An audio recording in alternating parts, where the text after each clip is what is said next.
Hello everyone, welcome to Chem World, the world of chemistry. Today's lesson is chemical kinetics. It is not kinetics, it is kinetics. So when you spell in Google, spell like kinetics, not kinetics. So chemical kinetics, this lesson is of plus 2 second year.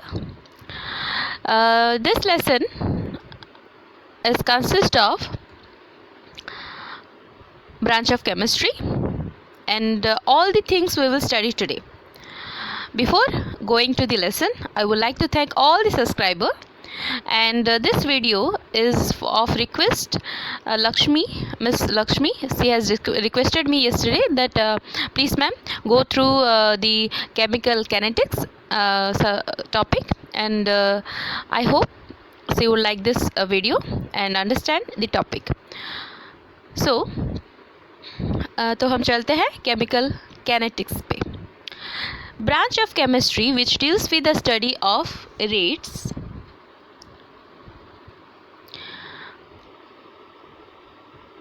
branch of chemistry which deals with the study of rates of chemical reaction, the mechanism by which they take place and the factor which influence the rate. तो chemical kinetics जो है वो only आपके rates of chemical reaction पे depend करता है. What do you mean by rate of reaction हम बाद में पढ़ेंगे. थोड़ा सा आपको बोल देती हूँ. The concentration of the reaction per time is considered as the rate of reaction. That means reactant कितना है, प्रोडक्ट कितना हुआ, कितना टाइम लगा, उसको हम लोग कैनेटिक्स में पढ़ते हैं. Chemical kinetics is only about the rate of reaction. Rate of reaction मतलब कितना हमें रिएक्टेंट मिला, कितना प्रोडक्शन हुआ, कितने टाइम में, यूनिट टाइम में. That is only known as chemical kinetics. So what do you mean by mechanism of reaction? The study of different steps or pathway by which the reactant get converted into product species. तो जो pathway, जो road, जो हमें root मिलता है आपके reactant को convert करने के लिए प्रोडक्ट में, उसको बोला जाता है मैकेनिज्म. मतलब क्या इधर का उधर करना पड़ता है, रिएक्टेंट प्रोडक्ट बन जाए, अच्छा प्रोडक्ट आए, उसको बोला जाता है मैकेनिज्म. या फिर हम और भी उसका डेफिनेशन है, a chemical reaction involves the breaking of bonds in reacting substances and the formation of new bonds to form product. मतलब जो बॉन्ड रिएक्टेंट में होते हैं, एक बॉन्डिंग होता है कंपाउंड में, वो बॉन्डिंग किसी एक चीज़ को इन्वॉल्व, ऐसा एक चीज़ हम लोग इन्वॉल्व करते हैं जिससे वो बॉन्ड ब्रेक होता है और नया एक बॉन्ड प्रोडक्ट के रूप में हमें मिलता है. That is known as mechanism of reaction. तो रेट ऑफ रिएक्शन किस पे डिपेंड करता है? The numbers and the nature of the bond involve.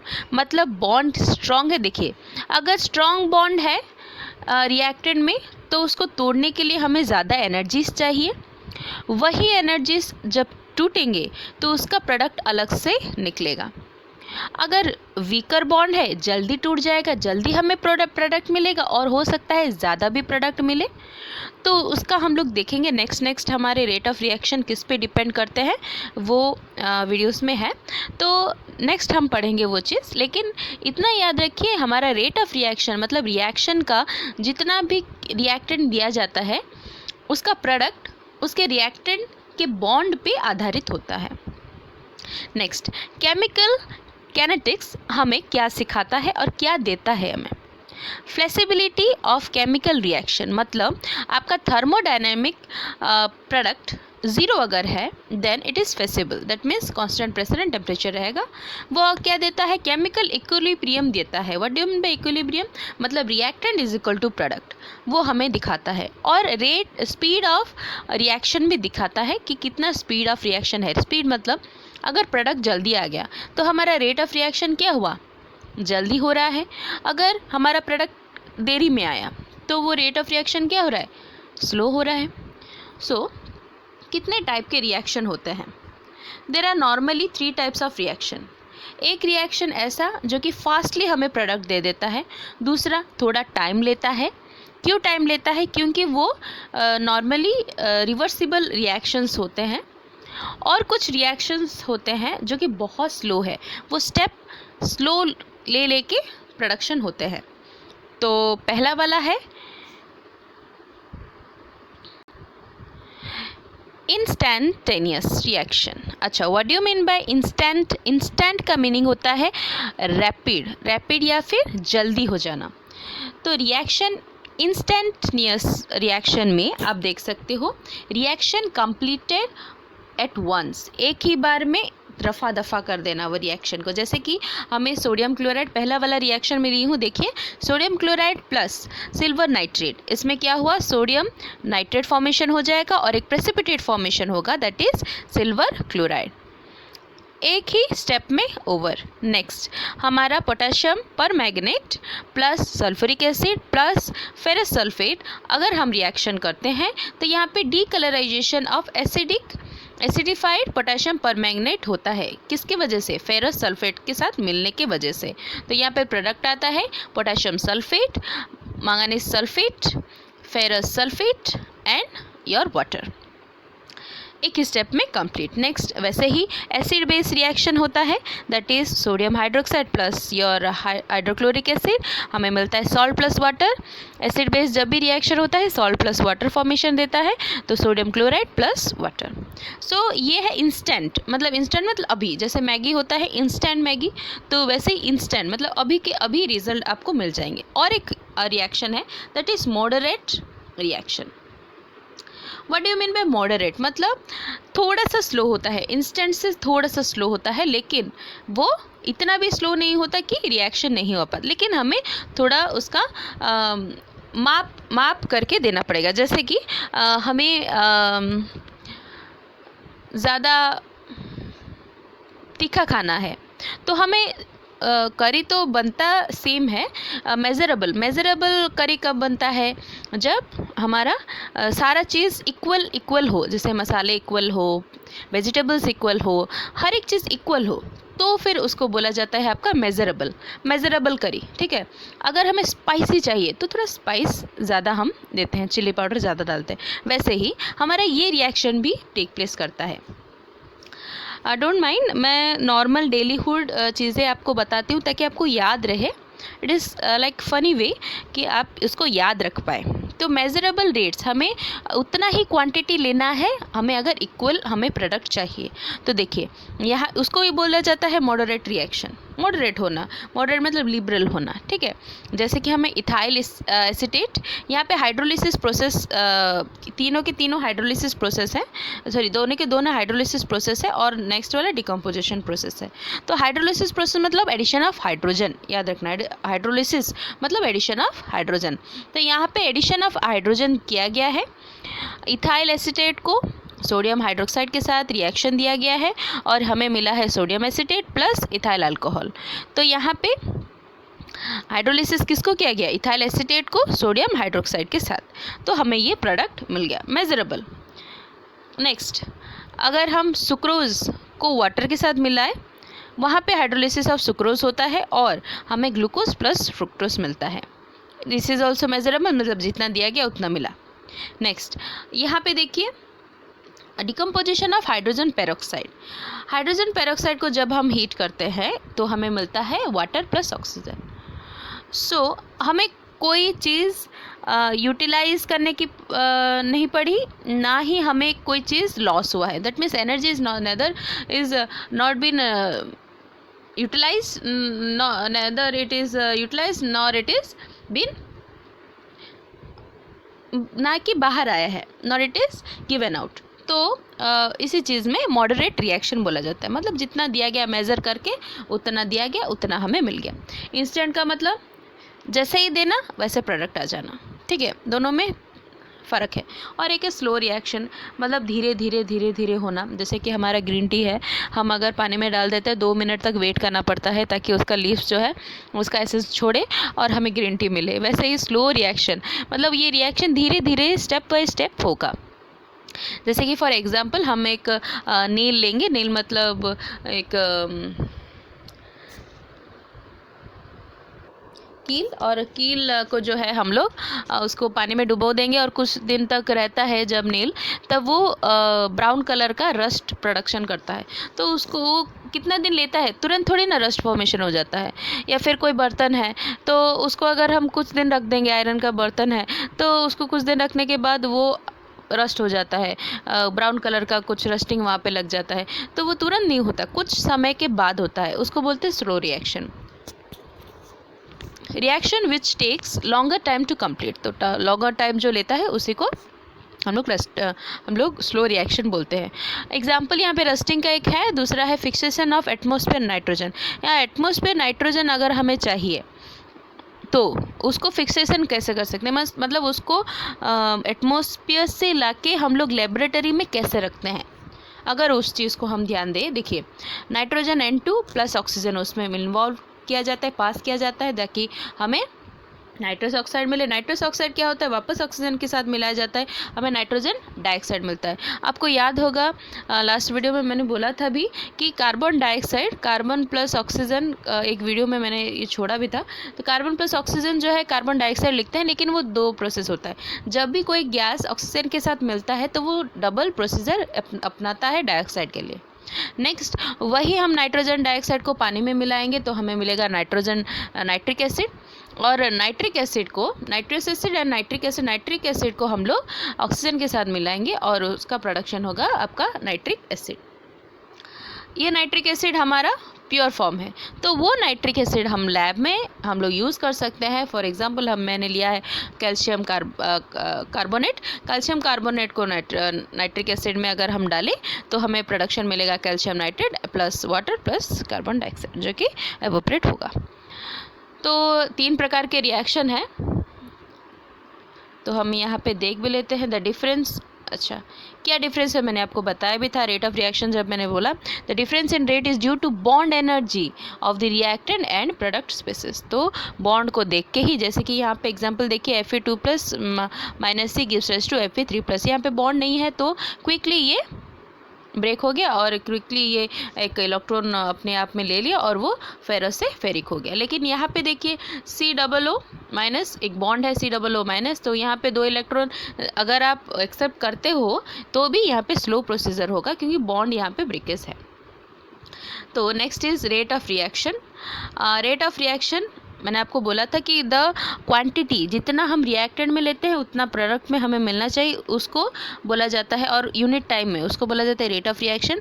The quantity of reactant species consumed or the quantity of a product species formed in a unit time is called as, in a chemical reaction is called as rate of reaction। जैसे कि यहाँ पे देखिए अगर A आपका reactant है, product B है, अगर कंसंट्रेशन ऑफ A डिक्रीजेस, अगर कंसंट्रेशन ऑफ A जो है वो डिक्रीज करता है तो कंसंट्रेशन ऑफ B इंक्रीज करता है, that is known as rate of reaction. मतलब हमेशा आपके A साइड में माइनस होगा तो ही आपके B साइड में प्लस होगा। तो rate of reaction is equal to amount of A consumed by time taken, अभी हमने पढ़ा है, और ये भी B consume by time taken. तो यहाँ पे देखिए ग्राफ दिया गया है, एक पार्ट है कंसंट्रेशन, एक पार्ट है टाइम। तो देखिए जैसे ही प्रोडक्ट नीचे आता जाता है, जैसे रिएक्टेंट ऊपर जाता रहता है वैसे ही प्रोडक्ट जो है नीचे आता है। या फिर इसको ऐसे देख सकते हैं, अगर आपको रिएक्टेंट नीचे लेकर आना है तो प्रोडक्ट आगे जाएगा। जैसे मैंने बोला concentration of A decreases, concentration of B increases. देखिए रेट ऑफ रिएक्शन कैसे लिखा जाता है, इसमें बहुत सारा कन्फ्यूज़न होता है, बहुत ही इजी है, डोंट वरी, इसको बहुत इजीली लो। A और B है, A रिएक्टेंट है, B प्रोडक्ट है। अच्छा, डेल्टा लगता है, डेल्टा हमें डेरिवेशन अगर करना है तो मैंने बताया A हमेशा माइनस रहेगा, B हमेशा, मतलब जितने भी रिएक्टेंट है ना वो सब माइनस में ले लो, पहले है ना माइनस ले लो, उसके बाद B में जो है वो प्लस में ले लो। मतलब देखो यहाँ पे reaction of rate of reaction जो है माइनस लगेगा, minus delta concentration of A by delta T, मतलब यूनिट टाइम कितना कंज्यूम हुआ bye time taken.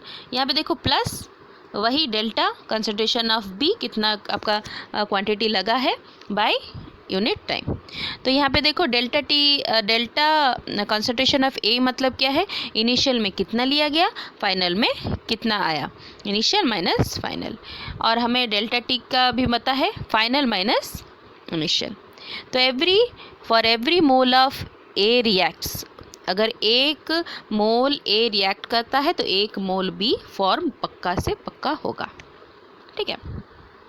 If in a unit time the amount of A consumed or B produced is large, अगर ऐसा हो जाए कि A कंज्यूम हुआ है, B जो है वो प्रोड्यूस हुआ है और ज़्यादा हो गया है, तो इतना याद रखिए, उसको बोला जाता है फास्ट रिएक्शन। A आपका कंज्यूम ज़्यादा हो गया या फिर B प्रोडक्शन ज़्यादा हो गया, ए कंज्यूम ज़्यादा हुआ है मतलब बी ज़्यादा ही होगा, तो उसको फास्ट रिएक्शन बोला जाता है। अगर स्लो हो गया, स्मॉल हो गया, तो उसको slow reaction. Next, rate of reaction is not uniform. हम जैसे एवरेज निकालते थे, कभी भी रेट ऑफ रिएक्शन का एवरेज नहीं निकाला जाता। क्यों? क्योंकि उसका भी एक मेथड है, लेकिन उसको मेथड हम पढ़ाऊँगी। और क्यों नहीं लिया जाता? क्योंकि वो यूनिफॉर्म नहीं होता है। रिएक्शन होते होते क्या फॉर्म होगा उसके लिए हम वेट करते हैं, तो उसको हम आधारित नहीं कर सकते कि 1.20 कुछ आया है तो वो नेक्स्ट वाला 1.21 ही आएगा। That is not uniform. 1.22 भी आ सकता है। तो rate of reaction is never is uniform. Rate of reaction depend upon the concentration of the reactant molecule. जितना रिएक्टेंट देते हैं उस पर रेट ऑफ रिएक्शन कंसंट्रेट करता है। और the concentration of reactant species decrease progressively। concentration of reactant अगर decrease हो रहा है तो rate of reaction क्या होगा? decrease होगा। मैंने आपको पहले ही बता दिया था। फॉर एग्जाम्पल यहाँ पे देखिए, एसिटिक एसिड है प्लस मिथाइल अल्कोहल है। यहाँ पे देखिए ये क्या हुआ, rate of reaction is equal to amount of acetic acid consumed by time taken, amount of methyl acetate जो फॉर्मेशन हुआ form by time taken. Significance अगर नेगेटिव क्यों लिया जाता है, देखिए नेगेटिव क्यों लिया जाता है, rate of reaction is equal to rate of disappearance of A, मतलब ए क्या होगा, वो लुप्त हो जाएगा, वो क्या होगा, वो चला जाएगा और बी में फॉर्मेट होगा, इसलिए बी जो है पॉजिटिव है और ए जो है वो नेगेटिव है। नेक्स्ट है mathematical expression for rate of reaction. वो दो प्रकार के हैं, एक है reaction involve same stoichiometric reaction. Stoichiometric reaction मतलब जितना रिएक्टेंट उतना प्रोडक्ट। जब ऐसा होता है the rate of reaction is equal to rate of disappearance of NO2 is equal to rate of disappearance of CO2। यहाँ पे देखिए NO2 plus CO2 gives rise to NO plus CO2। यहाँ पे कुछ भी एनर्जीज इन्वॉल्व नहीं हुए हैं, तो जितना दिया गया है उतना आया है। तो यहाँ पे हर एक रेट, चाहे NO2 का रेट हो, CO का रेट हो, NO का रेट हो, CO2 का, सब इक्वल है। सिर्फ इतना क्या इक्वल नहीं है, हमारा रेट ऑफ रिएक्शन एक ए जो हो ए है मतलब रिएक्टेंट है वो माइनस है और बी या फिर प्रोडक्ट है वो प्लस है। देखिए यहाँ पे NO2 है दैट मीन्स ये माइनस हुआ, minus delta concentration of NO2 by delta T is equal to क्या है, यहाँ पे रिएक्टेंट है तो यहाँ पे प्लस है बोल के प्लस मत रख देना, आपका minus delta CO concentration of carbon monoxide bye delta T. वैसे ही यहाँ पे प्लस होगा, प्रोडक्ट साइड में प्लस रहता है, plus delta NO concentration nitrous oxide bye delta T. Next ऐसा वाला ही कार्बन डाइऑक्साइड के लिए भी फॉर्म हुआ। सो नेक्स्ट है रिएक्शन अगर डिफरेंट स्टेचियोमेट्रिक मतलब जितना दिया जाए रिएक्टेंट में उससे ज़्यादा आ जाए या फिर कम आ जाए। यहाँ पे ज़्यादा आया है, देखिए हाइड्रोजन दिया गया है, आयोडीन दिया गया है, हमें हाइड्रोजन आयोडाइड आया है जो कि 2 मोल्स, यहाँ पे 1 मोल्स दिया गया है लेकिन यहाँ पे 2 मोल्स है। तो इसमें कैसे लिखेंगे, rate of reaction is equal to, इसमें कॉन्सेंट्रेशन ज़्यादा है प्रोडक्ट में, रिएक्टेंट में कम है, तो माइनस रहा, minus delta concentration of H2 by delta T is equal to minus delta I2 iodine का concentration of iodine by del T is equal to ये आता है आपका 2। देखिए प्लस जैसे लिखा गया HI का हाइड्रोजन आयोडाइड का वैसे ही कंसंट्रेशन हम लिखेंगे, लेकिन आपका जब भी कोई कंसंट्रेशन आपका न्यूमेरिकल फॉर्म में रहेगा that will be divided by 1। तो देखिए यहाँ पे फॉर रिएक्शन, अगर रिएक्शन ए कैपिटल ए मतलब ये आपका रिएक्टेंट है, ए बी कैपिटल में जो है वो रिएक्टेंट है और उसका नंबर्स जो है मोस्ट जो है उसका आपका small letter A B C D में दिया गया है।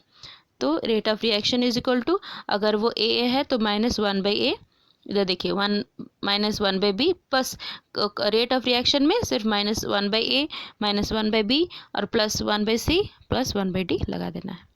Unit of rate of reaction आपका यूनिट है generally mole litre inverse second inverse में लिया जाता है, लेकिन गैसेस रिएक्शन में एटमॉस्फेयर सेकेंड इनवर्स में लिया जाता है because of partial pressure of atmosphere. एक प्रॉब्लम सॉल्व करती हूँ। देखिए the rate of decomposition of NH3 ammonia on platinum surface is of 0 order reaction. यहाँ पे एमोनिया जो है 0 ऑर्डर रिएक्शन में है। पहले हमें जानना लेना पड़ेगा 0 ऑर्डर रिएक्शन होता क्या है। 0 ऑर्डर रिएक्शन मतलब rate of reaction don't depend upon concentration of reactant, तो वो कंसंट्रेशन ऑफ रिएक्टेंट में कभी भी सेम नहीं होगा। तो यहाँ पे rate of reaction is equal to rate constant, constant हमें एक rate constant k is equal to rate constant बोला जाता है। तो k NH3 concentration of NH3 is equal to यहाँ पे दिया गया होगा। देखिए what are the rate of production, production में जो हमारा रेट ऑफ प्रोडक्शन कितना हुआ है, कौन कौन है, नाइट्रोजन एंड हाइड्रोजन। तो if nitrogen and hydrogen of K is equal to 2.5 × 10⁻⁴ mole second inverse. तो रेट ऑफ रिएक्शन हम लिख दिए हैं इधर देखिए माइनस, क्योंकि रेट में है या रिएक्टेंट में है, -1/2 D mole concentration of NH3/dt। वैसे यहाँ पे इज इक्वल टू ये प्लस में है तो N2/dt इज इक्वल टू 1/3। यहाँ पे देखिए यहाँ पे जैसे यहाँ पे बोला गया था आपको कि अगर कोई भी कंसंट्रेशन यहाँ पे न्यूमेरिकल भाव में दिया गया है -1/b था, वैसे ही 1/b या फिर 1/c या फिर 1/d, वैसे ही यहाँ पे देखिए ये प्रोडक्ट साइड में है तो 1/3 वैल्यू है इसका 1/3 dH2/dt। तो हमें पता है कि के NH3 इज इक्वल टू कितना दिया गया है इधर 2.5 × 10⁻⁴ मोल सेकेंड इनवर्स। तो हमारा N2 क्या होगा, N2 क्या होगा, तो देखिए क्योंकि 0 ऑर्डर रिएक्शन है rate of appearance of N2 is equal to half. क्यों हाफ हुआ, क्योंकि NH3 में हमारा 2 है, NH3 में 2 है 2 NH3, तो इसलिए 1/2 होगा। तो 1/2 del NH3 concentration of NH3/dt, तो 1/2 into rate of disappearance of ammonia, ammonia का जितना भी डिसअपीयरेंस है 1/2 होगा। तो वैसे ही देखिए कितना होता है हमारा dN2/dt इज इक्वल टू 2.5 एक कॉन्सेंट्रेट दिया गया है, यहाँ पे लिखा गया था रेट ऑफ रिएक्शन एमोनिया का is equal to rate constant. तो रेट कांस्टेंट कितना है 2.5 × 10⁻⁴ मोल सेकेंड इनवर्स इंटू 1/2, यह आ गया 1.5 × 10⁻⁴ मोल सेकेंड इनवर्स।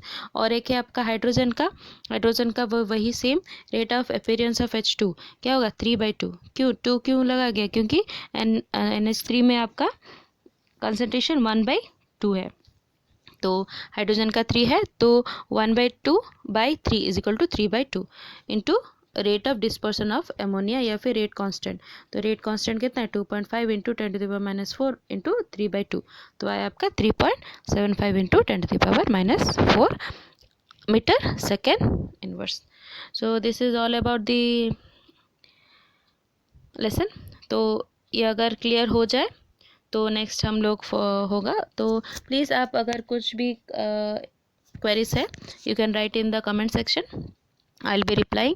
या फिर कोई चैप्टर का आपको कुछ डाउट है तो आप पूछ सकते हैं। And please don't forget to subscribe my channel for the videos. If you like my video then please press the like button.